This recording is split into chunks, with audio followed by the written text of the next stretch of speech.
Bismillahirrahmanirrahim. Assalamualaikum warahmatullahi wabarakatuh. Alhamdulillahi hamdan katsiran tayyiban mubarakan fih kama yuhibbu rabbuna wa yardah. Ashhadu an la ilaha illallah wahdahu la syarika lah wa ashhadu anna Muhammadan abduhu wa rasuluh. Amma ba'du, ma'asyiral ikhwah at-talabah rahimani wa rahimakumullahu jami'an.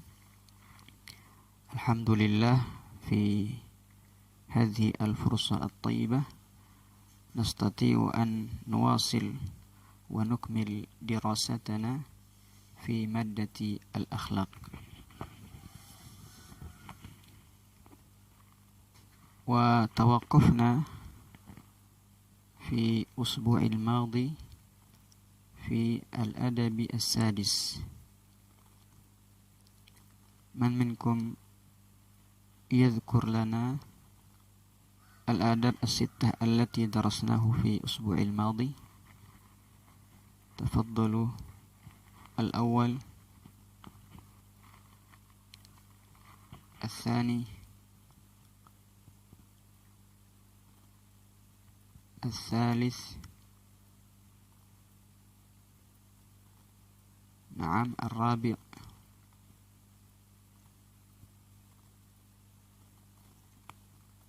الخامس، والأخير السادس. Baik. Itu yang sudah kita bahas di pertemuan sebelumnya. Insyaallah ta'ala di hari yang cerah ini kita akan melanjutkan di adab yang ketujuh, adamul inhina'i au as-sujudi indal liqa. Apa arti adam itu? Tidak, ya. Tidak al-inhina. Inhina itu membungkukkan badan. Au as-sujud, atau sujud. Indal liqa, ketika berjumpa.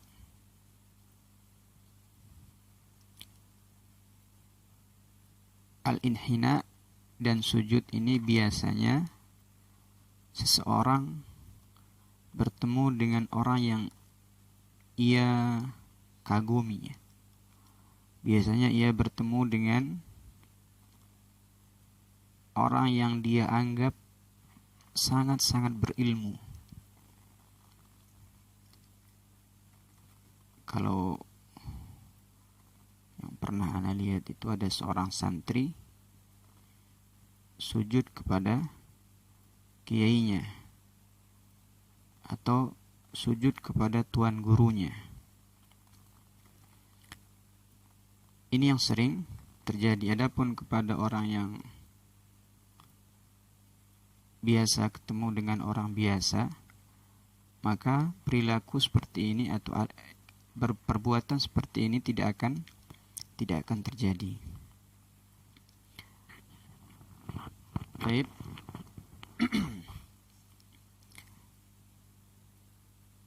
Jadi ketika kita bertemu dengan saudara atau teman atau bahkan guru kita, kita tidak perlulah sampai apa?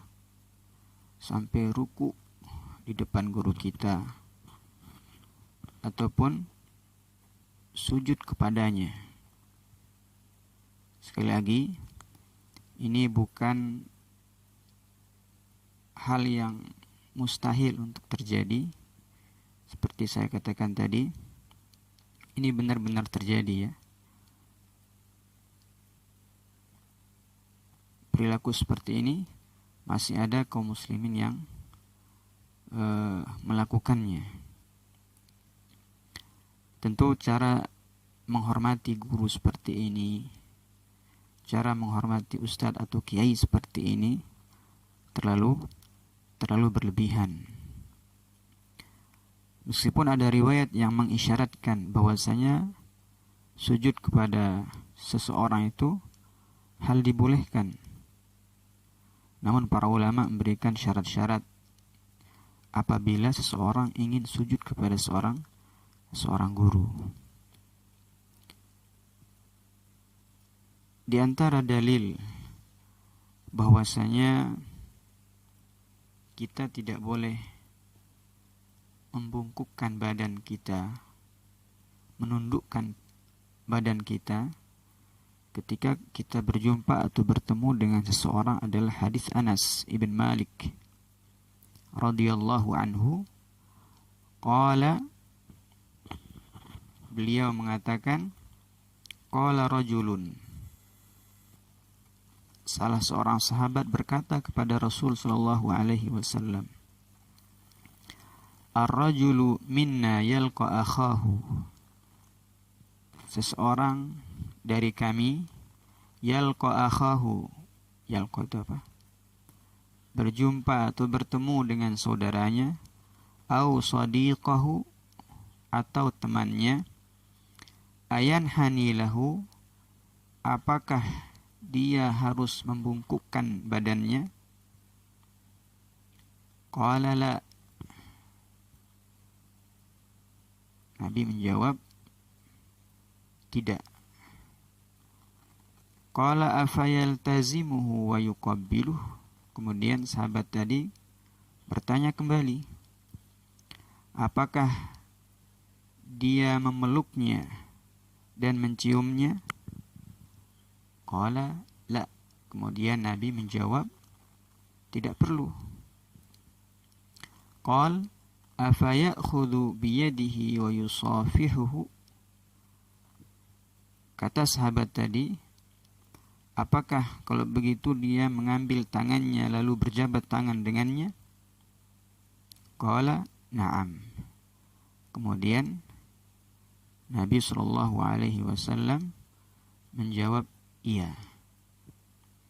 Jadi ketika antum atau anti bertemu dengan abang anti, gurunya, ustazahnya, ustadz misalnya, atau tangga, atau siapapun lah di jalan ya, maka kita tidak perlu sampai membungkukkan badan kita, apalagi sujud.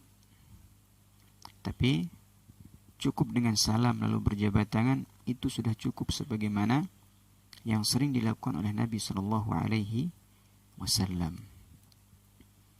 Itu yang ke-7. Yang ke-8, talaqatul wajhi 'indal liqa. Talaqatul wajhi, apa arti talaqatul wajhi? Talaqah, ceria, bahagia, menampakkan wajah yang ceria ketika kita bertemu atau berjumpa dengan orang lain.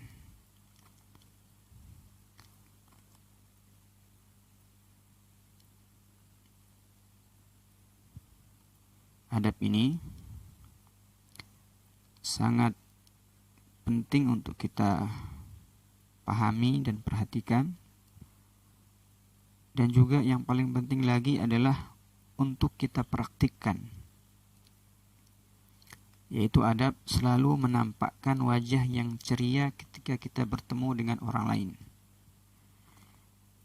Jangan sampai setiap kali kita jumpa dengan orang lain kita tidak pernah senyum, ya, cemberut melulu misalnya. Jangan. Setiap kita kali ketemu sama orang lain, wajah kita nggak pernah ceria, ya, tidak boleh seperti itu. Meskipun ya kita dalam keadaan benar-benar lagi masalahnya ruwet gitu ya, kita punya masalah yang runyam, tapi kalau ketemu sama teman, usahakan untuk senyum, ya. Karena bisa jadi senyum kita kepada teman kita tersebut dapat mendatangkan keberkahan dan kebaikan yang dapat menghilangkan kesusahan kita di dunia ini. Dan terlebih lagi nanti di akhirat. Jadi jangan kita sepelekan kebaikan bermuka ceria di depan teman kita ini. Meskipun hanya menampakkan wajah yang ceria, ya. Jangan sekali-kali kita menyepelekan kebaikan kita meskipun secara kita lihat sangat sederhana. Karena banyaknya orang yang meremehkan masalah ini, tidak hanya di zaman kita, di zaman Nabi Shallallahu Alaihi Wasallam pun seperti itu. Jadi di zaman Nabi Shallallahu Alaihi Wasallam, Nabi Shallallahu Alaihi Wasallam seringkali mengingatkan para sahabat agar tidak meremehkan kebaikan, sekecil apapun kebaikan tersebut, agar jangan kita remehkan. Ini sebagai motivasi kita untuk berbuat baik, ya. Motivasi kita agar selalu berbuat baik meskipun terlihat sederhana. Dari Abi Dzar radhiyallahu taala anhu, dari Abi Dzar, semoga Allah Subhanahu wa taala meridhoinya, qala lin Nabi sallallahu alaihi wasallam, Nabi sallallahu alaihi wasallam berkata kepadaku, la tahkiranna minal ma'rufi syai'an. Wahai Abu Dzar, jangan engkau menyepelekan kebaikan sedikit pun. Walau antal ka akhaka biwajhin talqin, meskipun engkau bertemu dengan saudaramu dengan wajah yang ceria. Jadi ketika kita bertemu dengan teman kita dengan wajah yang ceria, ini sudah dicatat sebagai amal kebaikan. Semoga Allah Subhanahu wa taala memberikan kita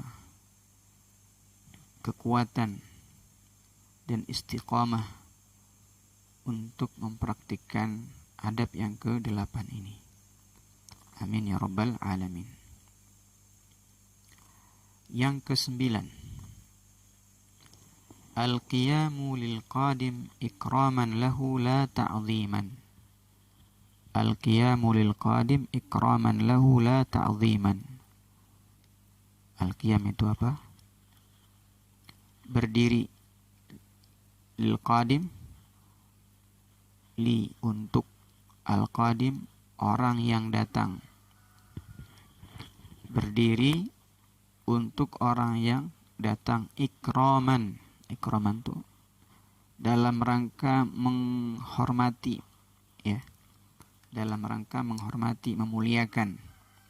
Ikramul dhaif, memuliakan tamu misalnya. La ta'ziman, bukan berdiri dalam rangka mengagungkan orang tadi. Jadi di antara adab yang terakhir ini, apabila ada orang yang datang kepada kita, maka tidak mengapa untuk berdiri menyambutnya.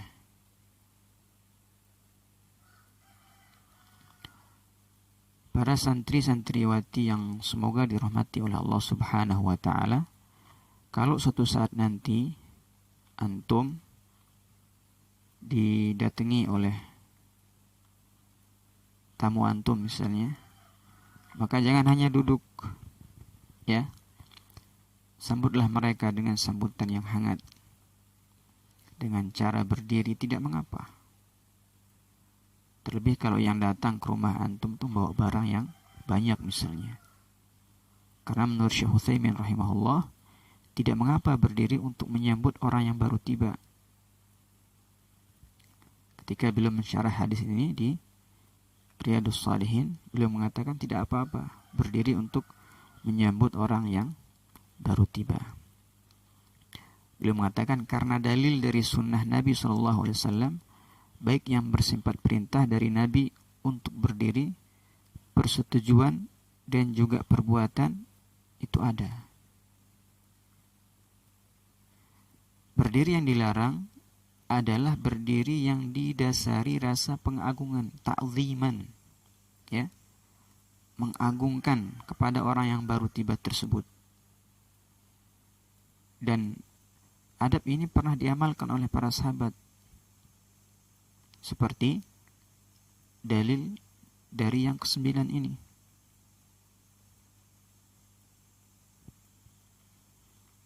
Kemudian Syekh bin Baz rahimahullahu ta'ala ketika ditanya apakah boleh seseorang berdiri karena ada seseorang yang masuk ke dalam ruangan, beliau menjawab tidak ada kewajiban untuk berdiri ketika ada orang datang ke satu tempat. Tetapi perbuatan tersebut adalah bagian dari akhlak yang terpuji. Jadi enggak wajib, tapi bagian dari akhlak yang terpuji. Selama tujuannya berdiri ialah berjabat tangan, atau saya tambahin membantu. Terlebih lagi yang datang itu adalah tuan rumah atau orang yang terhormat, kata beliau. Kemudian lebih lanjut beliau mengatakan setelah menyebutkan perbuatan Nabi dan sahabat-sahabatnya, berdiri ketika ada orang yang datang itu merupakan bagian dari akhlak yang mulia. Yang tercela adalah ia berdiri dalam rangka mengagungkan orang yang datang tersebut. Adapun kalau sebatas ia berdiri untuk menemui, berjabat tangan atau mengucapkan selamat, tentu ini disyariatkan. Ini di antara apa yang dijelaskan oleh Syekh bin Baz rahimahullahu ta'ala. Adapun Al-Imam An-Nawawi rahimahullah ketika mensyarah hadis ini, beliau mengatakan sabda Nabi sallallahu alaihi wasallam, "Qumu ila sayyidikum." Qumu ila sayyidikum. Akhir dari hadis kita ini adalah dalil dianjurkannya seseorang berdiri ketika ada orang yang terhormat tiba di suatu tempat. Ini menurut Imam An-Nawawi. Adapun yang tercela adalah atau hadis-hadis yang menyebutkan celaan bagi orang-orang yang suka atau cinta dihormati dengan cara berdiri, itu bagi yang suka. Adapun kalau seseorang dia tidak suka dihormati dengan cara berdiri, tapi orang-orang berdiri untuk menyambutnya, kata para ulama, dia tidak masuk ke dalam ancaman hadis tersebut. Dalilnya sudah jelas ya. Sebenarnya yang kita perlukan adalah yang poin terakhir dari hadis Sa'id Al-Khudri. Tidak masalah kita baca dari awal. An Abi Sa'id Al-Khudri radhiyallahu anhu qala, dari Abu Sa'id Al-Khudri radhiyallahu anhu, ia berkata, nazala ahlu Quraidah ala hukmi Sa'din ibni Mu'adz. Ahlu Quraidah, penduduk Quraidah, Bani Quraidah, orang-orang Yahud, menerima atau setuju dengan keputusan Sa'ad bin Mu'adz. Fa'arsala Rasulullah, kemudian Rasulullah mengirim salah seorang sahabatnya ila Sa'ad, kepada Sa'ad bin Mu'adz. Fa'atahu ala himarin. Sa'ad pun datang kepada Nabi SAW, menghadap kepada Nabi SAW dengan mengendarai seekor keledai. Falamma dana qariban minal masjid. Tatkala Sa'ad dekat dari masjid. Qala Rasulullah, dana artinya apa? Dana itu dekat. Apabila keduanya telah dekat dari masjid, qala Rasulullah sallallahu alaihi wasallam, Nabi sallallahu alaihi wasallam mengatakan lil ansar, kepada orang-orang Ansar, kumu ila sayyidikum, berdirilah kalian untuk memimpin kalian. Kumu ila sayyidikum. Ini yang poin kita perlukan di adab yang ke-9 ini. Nabi SAW memerintahkan para sahabat Ansar agar berdiri untuk menyambut kedatangan Sa'ad ibn Mu'adz radhiyallahu ta'ala anhu, au khairikum, atau orang yang terbaik dari kalian. Inilah para ikhwan dan akhwat, santri dan santriwati yang semoga dirahmati oleh Allah Subhanahu wa taala, adab yang ke-9 dari adabul liqa. Semoga yang kita bahas dari minggu yang kemarin sampai sekarang bisa antum pahami semua. Kalau ada yang kurang jelas atau misalnya antum mau nambahkan juga tidak masalah. Sampai di sini kurang dan lebihnya saya mohon maaf. Subhanakallahumma wa bihamdik, asyhadu an la ilaha illa anta, astaghfiruka wa atubu ilaik. Wassalamualaikum warahmatullahi wabarakatuh.